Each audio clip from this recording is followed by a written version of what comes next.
अस्सलाम वालेकुम। आज की वीडियो में हम question 16 final account with adjustment से करेंगे। From the following trial balance of Anwar prepare the trading profit and loss account for the year ending 31 December 2015 and balance sheet as on that after making necessary adjustments. तो सबसे पहले हमें opening stock given है 34,000, तो ये हमारा trading profit and loss account में आएगा। फिर हमारे पास परचेजेस हैं, परचेजेस भी हमारा डायरेक्ट एक्सपेंस है, तो ये ट्रेडिंग अकाउंट में डेबिट साइड पे आएंगी। फिर बिल रिसीवेबल है, ये हमारे पास बैलेंस शीट में करंट एसेट है। सन्ड्री डेटर करंट एसेट है, बैलेंस शीट में जाएगा। फ्रेट हमारे पास डायरेक्ट एक्सपेंस है। ऑक्ट्री ड्यूटी डायरेक्ट एक्सपेंस है।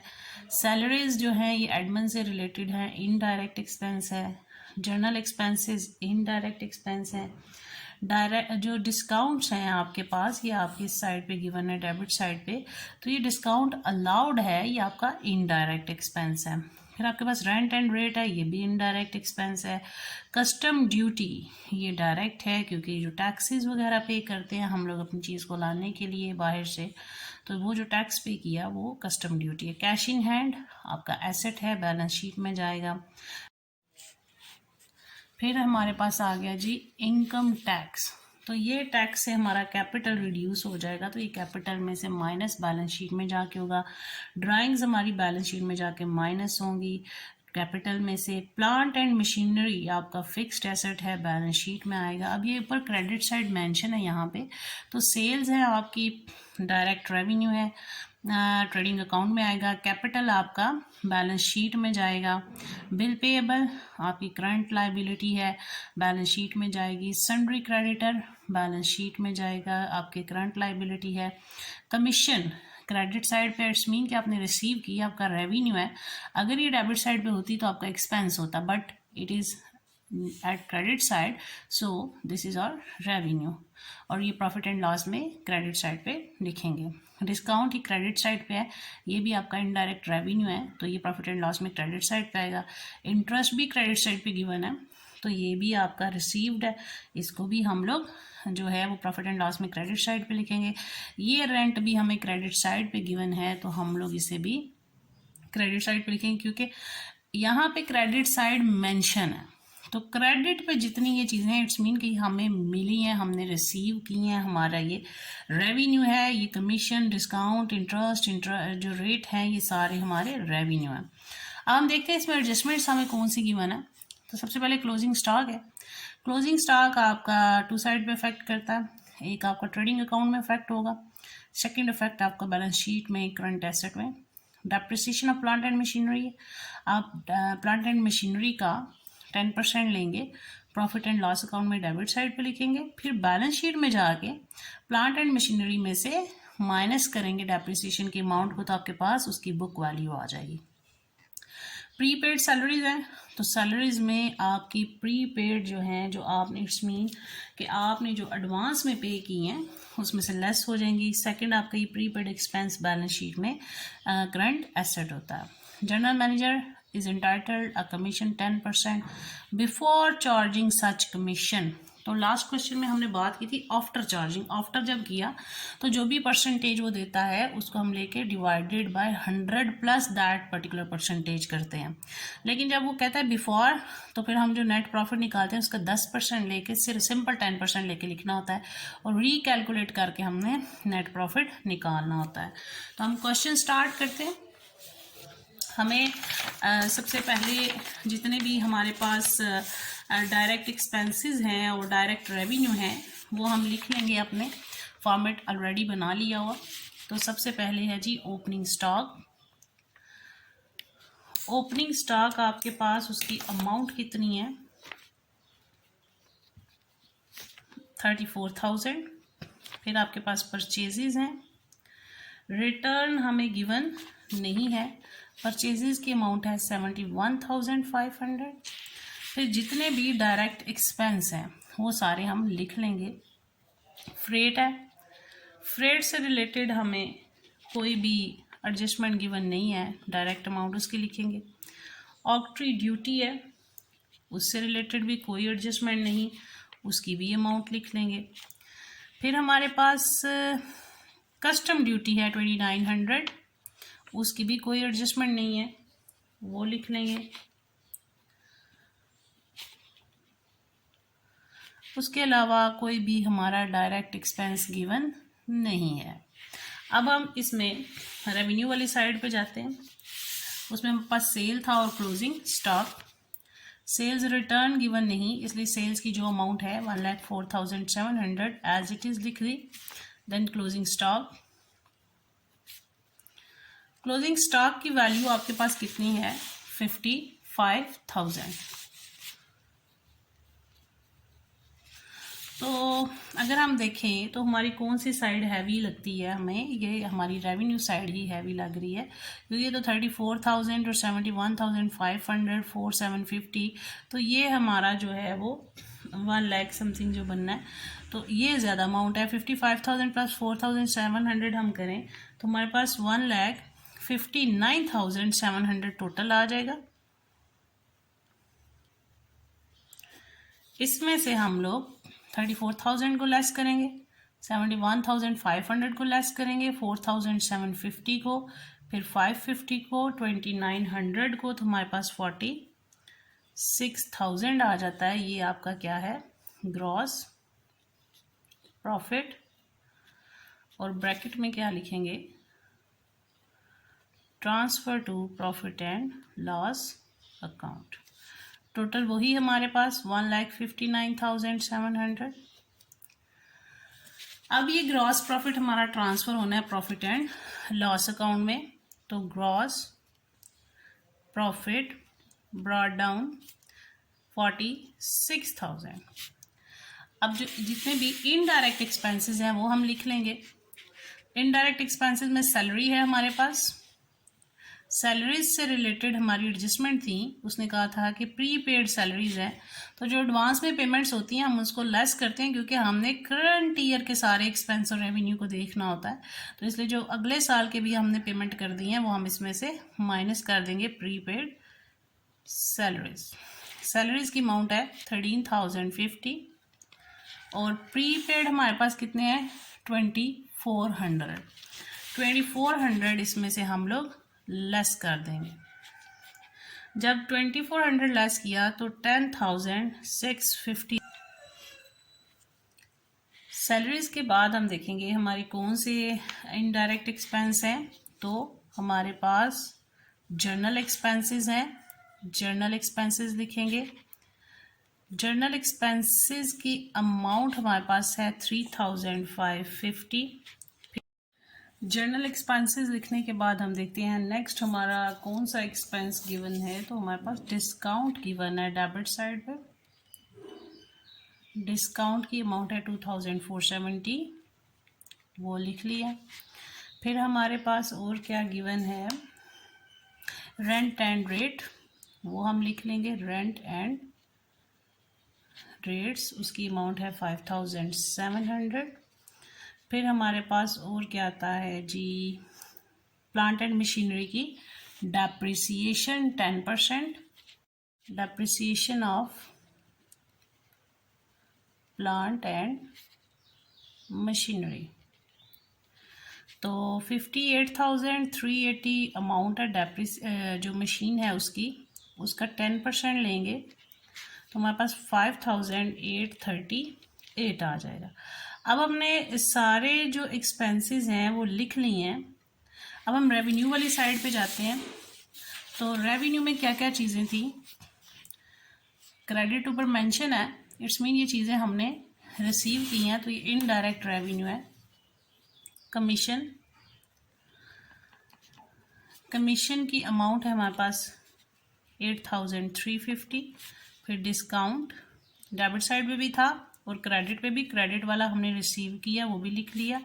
इंटरेस्ट है, इंटरेस्ट की अमाउंट 1,450। रेंट भी हमने रिसीव किया हुआ है तो ये 3,700। अब हम इसका टोटल कर लेते हैं। टोटल ये आता है हमारे पास 62,500। इसमें से हम ये सारे एक्सपेंसेस 1 बाय 1 माइनस करेंगे तो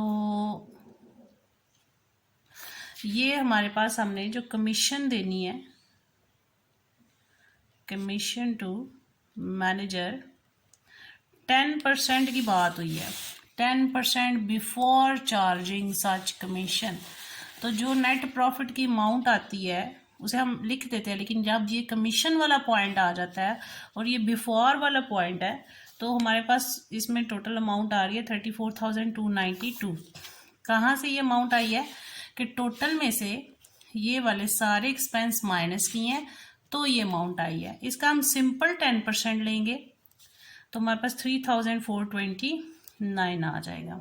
ठीक है, अब हम क्योंकि अगर तो होता कि बिफोर आफ्टर चार्जिंग वाला सीन होता तो हमने 10 डिवाइडेड बाय 110 करना था, लेकिन ये हमारे पास बिफोर वाला है तो सिंपल 10% लेके लिख लिया। टोटल में से अब हमने अगेन सबको 1 बाय 1 माइनस करना है। तो अब देखते हैं हमारे पास कितनी अमाउंट आती है। अब हमारे पास अमाउंट आ जाती है 30,863। ये हमारा है नेट प्रॉफिट। तो नेट प्रॉफिट हमारा ट्रांसफर किधर होता है, transfer to balance sheet. Total वही 62,500। अब हम इसकी बैलेंस शीट बनाएंगे, फॉर्मेट हमने बनाया हुआ है। सबसे पहले हमारे पास है जी करंट एसेट्स और इधर करंट लाइबिलिटीज। तो करंट एसेट में हमारे पास जो जो चीजें गिवन है वो लिखते हैं, कैश इन हैंड है,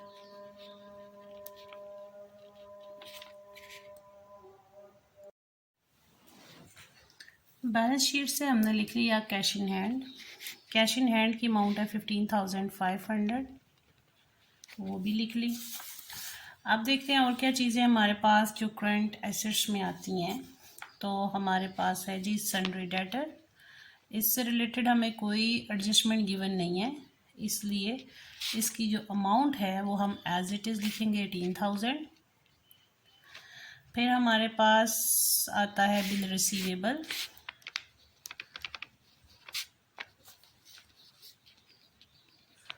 बिल रिसीवेबल की अमाउंट है 14,700। फिर उसके बाद हमारे पास और क्या आता है, क्लोजिंग स्टॉक जो हमें एडजस्टमेंट में गिवन था, तो उसकी वैल्यू थी 55,000। और हमारे पास एडजस्टमेंट में प्रीपेड सैलरीज गिवन थी, वो हम लिखेंगे कि जितने भी एडवांस एक्सपेंसेस हमने पे किए हैं वो हमारा एसेट हैं। अब हम देखते हैं कौन सी करंट लाइबिलिटीज गिवन है। तो बिल पेएबल, बिल पेएबल की अमाउंट है 12,000। सन्ड्री क्रेडिटर, उसकी अमाउंट 7,700। और हमारे पास जो हमने कमीशन मैनेजर को पे करनी है वो हमारी अब बिफोर चार्जिंग सच कमीशन है, तो ये हमारी पेएबल है। हम इसे लिखेंगे पेएबल मैनेजर कमीशन। कितनी हमारी आई थी, 3,429। और हमारे पास कोई भी करंट लाइबिलिटी नहीं है। अब हम लिख लेते हैं फिक्स्ड लाइबिलिटीज और फिक्स्ड एसेट्स। फिक्स्ड एसेट्स में हमारे पास आता है गुडविल। गुडविल की अमाउंट लिखते हैं 3,750। फिर प्लांट एंड मशीनरी था,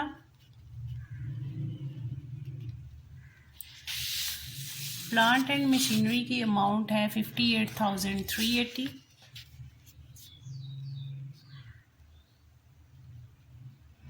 लेस करेंगे डेप्रिसिएशन जो हमारे पास एडजस्टमेंट में गिवन थी और हमने प्रॉफिट एंड लॉस अकाउंट में उसकी परसेंटेज लेके लिखा था 5,838। वो लेस करने के बाद हमारे पास आता है 52,542। तो हमने सारे जो करंट एसेट थे हमने लिख लिए हैं और हमने अपने फिक्स्ड एसेट्स भी लिख लिए हैं। अब जो फिक्स्ड लाइबिलिटी लिखेंगे तो कैपिटल सबसे पहले, कैपिटल की अमाउंट हमारे पास है 1,15,600। ऐड इसमें करेंगे नेट प्रॉफिट। तो नेट प्रॉफिट हमारा आया था 30,863।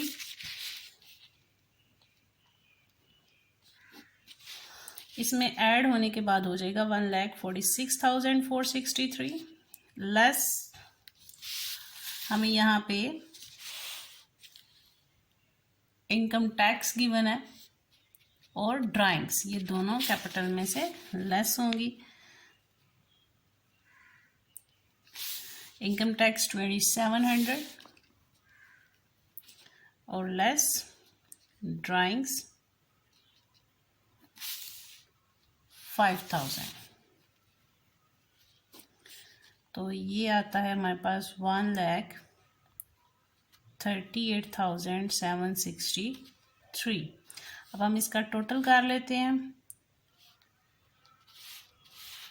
ये हमारे पास टोटल अमाउंट बन गई 1,61,892। अब इस साइड का टोटल करते हैं 15,500, 18,000, 14,700, 55,000, 2,400 प्लस 3,750 प्लस 50 जी। तो ये भी हमारे पास 1,61,892 आ गया। तो विद एडजस्टमेंट कंप्लीट हो गया हमारे पास।